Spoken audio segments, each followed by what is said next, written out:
ಬಾರೋ ಅಪರೂಪದ ಮುಳ್ಳಂದಿ ಬಾಬಾ. ಮಾಡಿಫೈಡ್ ಸರ್, ಕವರ್ ಹಾಕ್ಸಿದ್ದಕ್ಕೆ. ಅಣ್ಣ ನಮ್ಮನ್ನು ಹೊಡಿಬೇಡಿ ಅಣ್ಣ, ಬಿಟ್ಬಿಡಿ ಅಣ್ಣ. ಹಾಂ ಸರ್, ಎಲ್ಲ ಐತೆ ಸರ್. ಚೆಕ್ ಮಾಡಿ ಹಾಂ ಸರ್, ಹಳೆ ಕೇಸ್ ಅದವನ್ನ ಚೆಕ್ ಮಾಡ್ತೀನಿ. ಮಾಡಿ ಸರ್.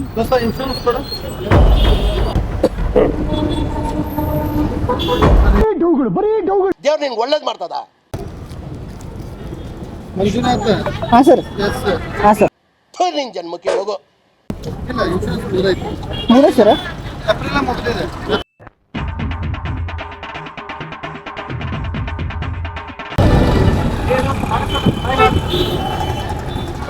ಹೋಗ್ಬೇಕಾರೆ ಯಾರ್ಯಾರು ಬಂದು ಹೊಡೆದ್ರು ಆಕ್ಸಿಡೆಂಟ್ ಅಕಸ್ಮಾತ್ ನೀನೇ ಯಾರು ಆಕ್ಸಿಡೆಂಟ್ ಆತರ ಏನೇ ಮಾಡವ ರಿಪೇರ್ ಮಾಡಿ ಸರ್ ಮಾಡತ್ತೀವಿ ಎಲ್ಲ ನಿನಗೆ ನಾನು ಕಣ್ಣೆದ್ರಿಗೆ ಇದ್ರೆ ಶೂಟ್ ಮಾಡಿ ಸಾಯಿಸ್ಬಿಡ್ತೀನಿ. ಇರಿಟೇಷನ್ ಕಣ್ರಿ, ಕಳ್ಸಿ ಆಚೆ. Okay sir, thank you sir. ಹೇಳಕ್ಕೆ ಇಷ್ಟಪಡ್ತೀನಿ. ಓಕೆ ಫ್ರೆಂಡ್, ಬಾಯ್.